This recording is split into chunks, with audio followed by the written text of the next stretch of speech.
제게는 가족보다 더 가깝다고 생각했고 제 인생이 끝날 때까지 평생 함께 할 줄 알았던 친구가 있습니다. 하지만 그런 친구에게 저는 결국 배신을 당하고 말았습니다. 친구와 저는 흔히 말하는 어릴 적부터의 친구 사이는 아니었지만 그 누구보다도 서로를 가장 잘 알고 가까웠다고 생각했고 또 의지했었던 사이였죠. 우선 저는 30대 초반이며 서울 토박이로 생활을 하고 있습니다. 그 친구를 처음 알게 된 지도 벌써 10년이 훌쩍 넘은 얘기죠. 친구를 처음 알게 되었을 때는 대학교 때 시절 알게 되었습니다. 처음 대학교를 가는 날 마치 학창시절처럼 낯선 사람들이 가득했죠. 그런데 제 옆자리에 앉았었던 그 친구는 제게 먼저 말을 건넸습니다. 자신은 어릴 때부터 제주도에서 자라서 낯선 환경이라 저에게 잘 부탁한다고 하더라고요. 근데 저도 서울에 살았을 뿐이지 여기 있는 모든 게 다 낯설고 부담스러운데 이런 부탁을 하니 뭔가 부담스럽긴 했지만 반갑기는 하더라고요. 근데 그 친구의 성격은 그렇게 타고난 사람이었죠. 처음 보는 사람에게도 아무렇지 않게 다가가는 그런 성격의 친구였습니다. 그때 당시에는 저도 너무 부담스러운 자리였기에 말을 걸어주니까 고마웠습니다. 제게는 낯선 환경에서 도움이 돼주었던 친구였죠. 그 친구와 저는 어떻게 보면 아무도 모르는 낯선 사람들 가운데 처음으로 친구가 된 셈이었습니다. 그래서 같이 많은 시간을 함께 붙어 다녔고 결국 동아리까지 같이 들어가게 되었습니다. 지금은 그렇지 않겠지만 제가 대학교 생활을 할 때만 해도 특정 동아리는 마치 군대 마냥 군기가 엄청 강했습니다. 저는 동아리 활동은 취미라는 생각이 강했었고 언제든지 그만두면 그만이지라는 생각이 있었습니다. 하지만 그때 당시 제가 그 동아리에 들어가게 된 이유가 있었죠. 왜냐하면 지금의 제 아내가 그때 제가 짝사랑했었던 여자였습니다. 대학교에 오자마자 반했던 여자였죠. 저희 학과 특성상 대부분 남자들이어서 그런지는 모르겠지만 제 아내는 그때 당시에 몇 명 안 되는 여자들 중에서도 아주 인기가 많았죠. 지금에서야 하는 말이지만 저 말고도 고백을 많이 받았다고 했던 걸 들었습니다. 아무쪼록 저는 신입생 환영회에서 제 아내를 처음 만나게 되었고 예쁜 외모에 밝고 털털한 성격에 첫눈에 반하게 되었습니다. 그래서 가까이 지내고 싶었고 매일같이 보고 싶었죠. 하지만 평상시에 마주치고 싶어도 잘 보이지가 않더라고요. 그래서 저는 도대체 왜 잘 보이지가 않나 싶어서 원인을 찾아봤습니다. 알고 보니 제 아내는 학과 생활보다도 동아리에 더 뜻이 켰던 건지 수업 시간 외에는 늘 동아리에 있더라고요. 그래서 잘 보이지 않는 이유가 동아리 때문이란 걸 알게 된 후로 저는 그 동아리에 가입을 하게 되었습니다. 근데 제 친구도 제가 가입한 동아리를 따라서 가입하더라고요. 그때는 단순히 저를 따라서 가입한 걸로만 알고 있었습니다. 그것도 10년이 넘게 그런 생각을 갖고 있었던 거죠. 그때 당시에는 많은 게 즐거웠습니다. 성인이 되고 나서 술을 마시는 것도 새롭고 즐거웠고 동아리에 가서 스트레스를 받을지언정 제가 사랑하는 아내를 매일같이 볼 수 있었으니깐요. 그런데 그런 마음만 가지고 적성에 맞지 않는 동아리에서 오랜 시간을 보내기에는 많은 고통이 뒤따르더라고요. 제가 동아리에 별로 관심이 없는 걸 알아챘는지 바로 윗 기수의 남자 선배 한 명이 어느 순간부터 저를 자꾸만 건들더라고요. 니까짓게 왜 여기 와서 물을 흘리냐. 이따위로 시간 때울 거면 꺼지라고 하더라고요. 저는 자존감이 너무 무너졌고 화가 나서 그만둬버릴까라는 생각을 한두 번 한 게 아니었습니다. 하지만 제가 좋아하던 아내가 동아리에 있었기에 차마 그럴 수가 없었죠. 그러다 저는 선배가 하는 말에 도저히 참지를 못했고 큰 각오를 하고 결정을 했습니다. 내가 나가는 일이 있더라도 고백은 하고 나가겠다 라고 말이죠. 그래서 고백을 하려고 몇 날 며칠을 기다렸습니다. 그러다 때마침 고백을 할 수 있는 기회가 생겼죠. 저는 시험 기간이라 공부를 했고 밥을 먹고 잠깐 잠이나 잘까 해서 동아리 방에 들렸더니 제 아내가 혼자서 동아리에서 있었던 거죠. 그래서 저는 무조건 오늘 고백을 해야 하는 기회이구나 싶었고 제 진심을 담아서 고백을 하게 되었습니다. 하지만 그 말을 듣더니 곧장 아내는 장난치지 말라며 저희 고백을 거절했었죠. 그래서 저는 장난으로 하는 말이 아니고 당신 때문에 관심도 없는 동아리에 가입까지 했다고 말했습니다. 그러자 아주 오랫동안 깊은 생각에 잠겨서 고민을 하더라고요. 그러면서 자신은 고민할 게 있다면서 생각을 해보고 대답을 해준다고 했습니다. 그날로부터 일주일 정도를 기다렸습니다. 제 아내는 저희 고백을 받아주게 되었고 저희는 교제를 시작하게 되었죠. 그 이후 저는 동아리를 탈퇴하려고 했지만 여자친구가 여기에 있는데 다른 남자들이 찝쩍거릴 것 같아서 결국 끝까지 버텼었죠. 하루하루가 행복했었고 대학교를 오기 잘했다고 생각했습니다. 첫눈에 반했던 여자와 연애를 하게 되었고 평생을 함께할 만큼 마음의 단짝이라고 생각되는 절친한 친구가 생겼으니깐요. 저와 아내는 자연스럽게 친구도 함께 자주 다니게 되었습니다. 그러다 결국 저는 군대를 가게 되었고 친구는 미국에서 출생만 한 미국 시민권자였기에 군대를 면제받게 되었죠. 저는 친구에게 말했습니다. 여친에게 다른 남자들이 절대로 찝쩍거리지 못하게 잘 부탁한다고요. 그러자 친구는 그런 걱정은 하지 말라며 건강히 잘 다녀오라고 했고 저는 그렇게 군대를 가게 되었습니다. 제 아내에게는 정말 미안하고 고마웠습니다. 서로 만나게 된 지 2년밖에 안 됐을 때 혼자 내버려두고 가야 했기 때문이죠. 그리고 2년을 한결같은 마음으로 기다려주는 모습에 제가 평생 책임을 져야겠다 생각을 했습니다. 그렇게 저와 아내는 군대를 다녀온 시간을 포함해서 5년이라는 길다면 긴 시간 동안 교제를 하게 되었고 곧바로 결혼을 하게 되었습니다.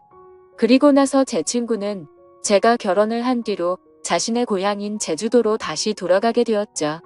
친구는 제주도로 돌아가게 된 후에 부모님의 지원을 받아서 해양 레저숍을 운영하더라고요. 그렇게 사업을 성공적으로 이룬 친구는 젊은 나이에 억대가 넘는 연봉으로 성공한 삶을 이루었고 저는 그저 그런 평범한 직장에 취직을 하게 되었습니다. 그렇게 친구는 1년에 한 번 정도씩 얼굴을 보게 되었죠. 하지만 너무 친했던 친구라서 아주 오랜만에 보더라도 어제 만난 듯이 전혀 거리낌이 없었고 저희는 늘 그렇듯 우정을 다져가고 있었습니다. 그러다 얼마 전 친구는 이번에 비즈니스상 미팅이 있어서 서울로 온다고 하더라고요. 반가운 마음에 아내의 허락도 구하지 못한 채 저희 집으로 꼭 오라고 말했습니다. 막상 말하고 나서 끊고 나니 아차 싶더라고요. 그래서 아내에게 어렵게 말을 했죠. 성원이가 다음 주에 서울 올라와서 집으로 오라고 했는데 괜찮아 라고 하자 아내는 잠깐 멈칫하더니 응 그럼 괜찮지라고 대답을 하더라고요. 저는 아내가 이해를 해주어서 다행이구나 싶었습니다. 며칠이 지난 뒤 친구는 서울로 올라오게 되었고 일을 마치고 저희 집으로 찾아왔습니다. 아내는 친구에게 간단히 인사를 하고는 술상을 차리러 갔고 친구와 저는 오랜만에 만나서 시간 가는 줄도 모르고 술자리를 가지게 되었죠. 그렇게 한창 술을 마시고 자고 일어났더니 친구는 여전히 잠을 자고 있었고 저는 늦잠을 자버리는 바람에 정신없이 출근을 했습니다. 그리고 나서 퇴근을 하고 집으로 들어갔더니 친구와 제 아내가 마주 앉아서 밥을 먹고 있더라고요. 저는 친구에게 내려간 줄 알았더니 아직 안 갔어? 라고 묻자 친구는 아직 일이 덜 끝나서 며칠만 더 있다가 간다고 하더라고요. 그러자 아내는 서울에 아는 사람도 없고 여기에 친구가 있는데 굳이 딴 데 가지 말고 저희 집에서 머물러도 된다고 말하더군요.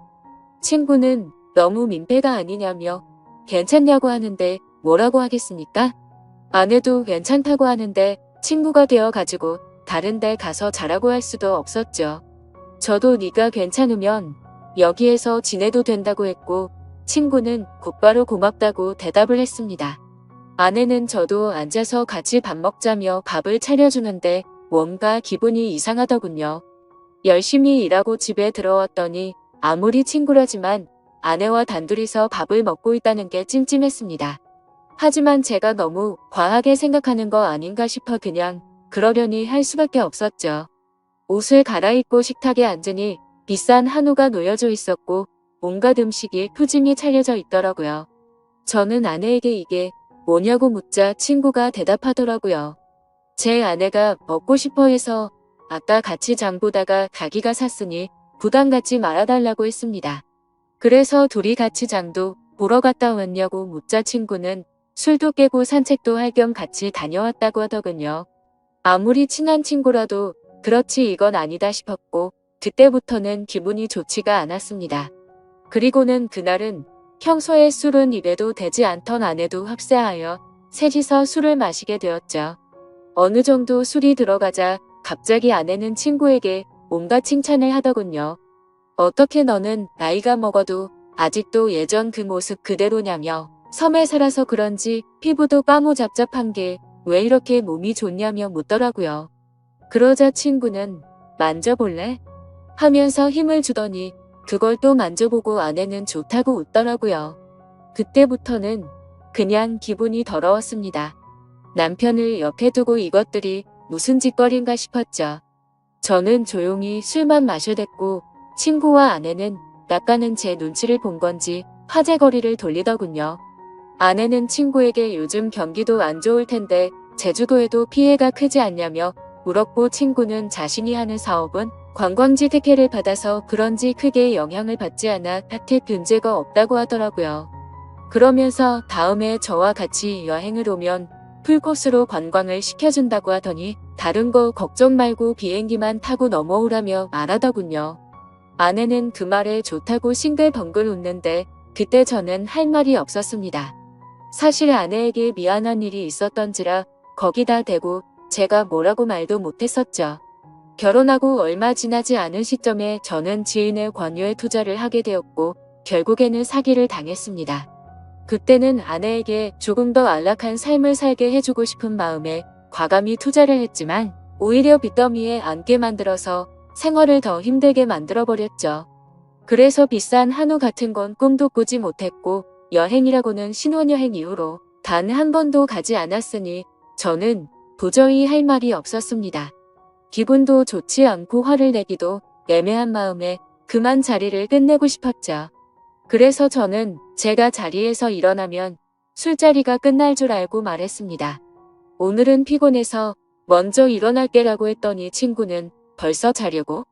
아쉬운데 조금 더 마시지 하더니 그럼 피곤할 텐데 먼저 들어가서 쉬어 우리는 조금만 더 마실게라고 하더군요.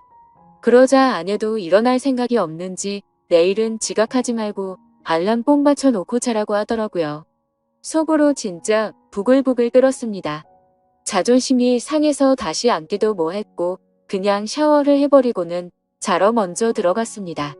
그런데 그 기분으로 잠이 올 리가 없죠. 자정이 다 되어갈 때까지 그 둘은 하하 호호 웃으며 떠드는데 친구고 뭐고 엎어버릴까 싶었지만 너무 쪼잔해지는 것 같아서 그냥 참고 있었습니다.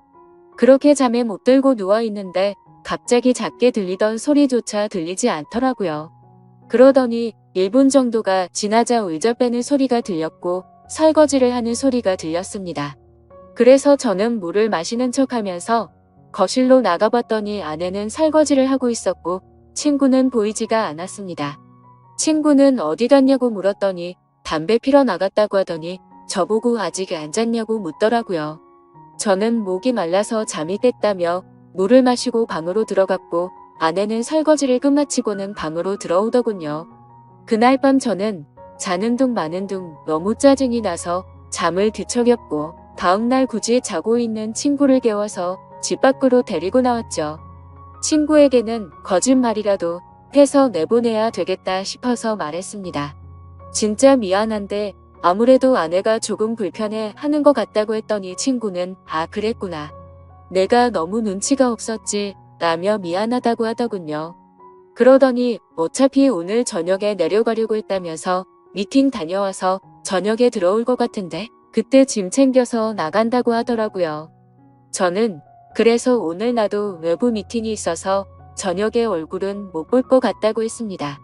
항상 미팅 끝나고 술자리를 하는 자리라 늦을 것 같은데 조심히 내려가라고 미리 작별 인사를 했습니다.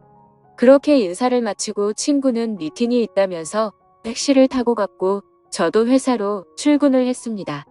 그런데 괜히 쓸데없이 늦게 들어간다고 말한 것 같아서 계속해서 찜찜하더라고요. 오늘 외부 미팅을 갔다가 술자리를 가지면 절대로 빠질 수가 없는 자리였기 때문이죠.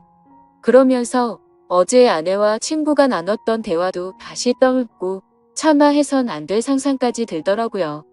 그런 말도 안 되는 상상을 하다 보니 제정신이 아니었던 건지 집에다가 카메라라도 설치해야겠다 싶었습니다.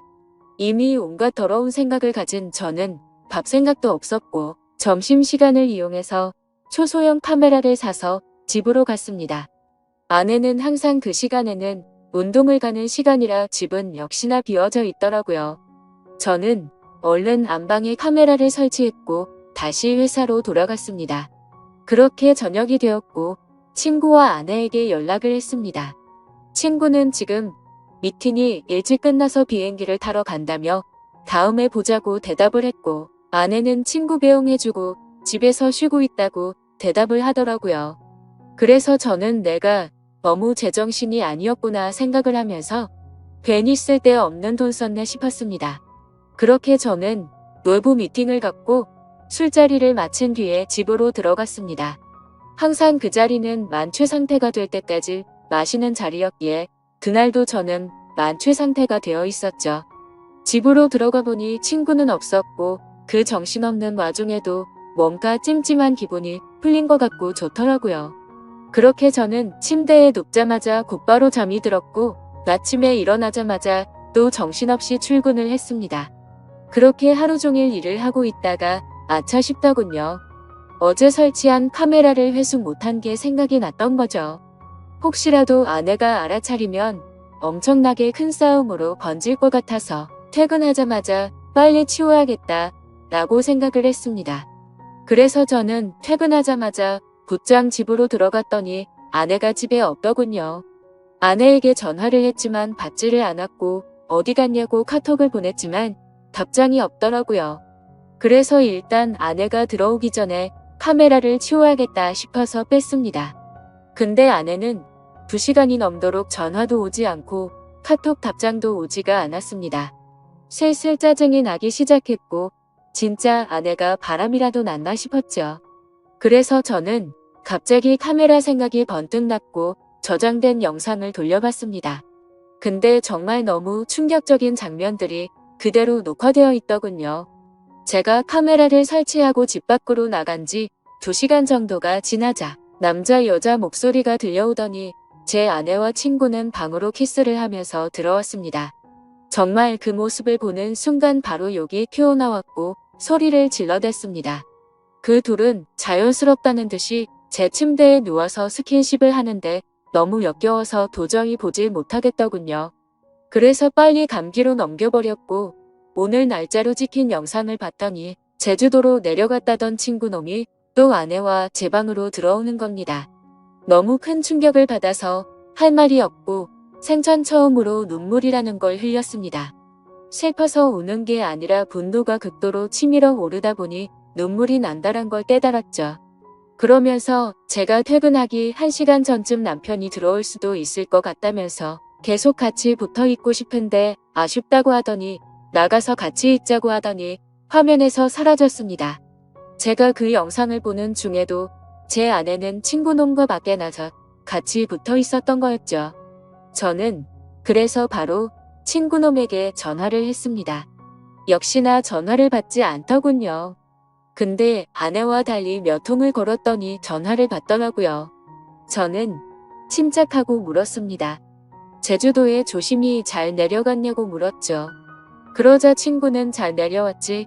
그게 그렇게 궁금해서 전화를 이렇게 몇 통씩이냐고 했냐고 묻더군요.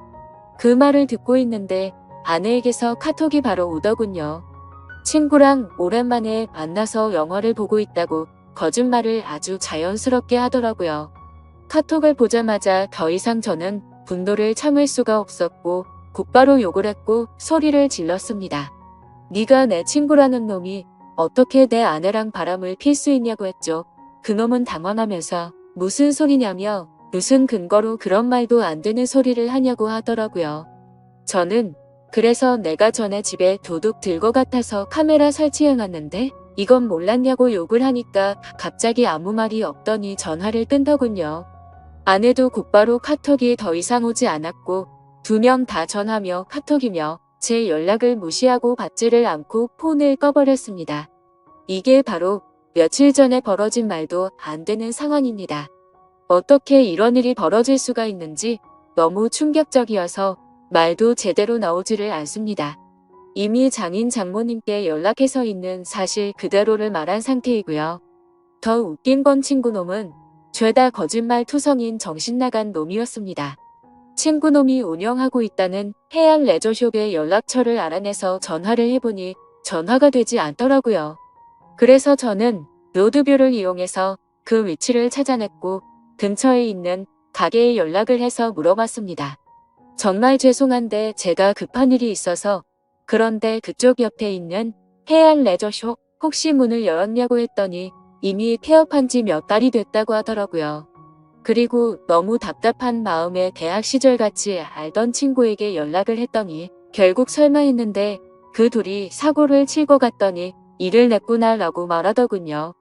무슨 말이냐고 물어보니 제가 군대에 갔을 때도 이 둘은 매일같이 붙어 다녔다고 하더라고요. 그래서 주변에서 이상하게 보긴 했지만 딱히 스킨십을 하고 일했던 건 아니었고 제가 있을 때도 셋이서 자주 다녔기에 그냥 친구 사이로 같이 다니는구나 했답니다. 도대체 어떻게 사람이 이런 거짓말을 아무렇지 않게 할 수가 있을까요? 아내는 그 친구놈의 재력이 부러워서 정신이 나갔던 건지 아니면 대학 시절부터 그놈에게 마음이 있었던 건지 알 수가 없고 이제는 알고 싶지도 않네요. 아무튼 이것들을 용서할 생각은 절대로 없고 연락이 되는 대로 곧바로 모든 사실을 알려주고는 이혼을 하려고 합니다. 혹시라도 더 큰 복수를 할 수 있는 방법은 없을까요? 정말 손이 덜덜 떨리고 너무 열이 받아서 속 시원하게 복수를 하고 싶은 심정입니다. 너무 흥분해서 쓴 글이라 엉망진창인데 읽어주셔서 감사합니다.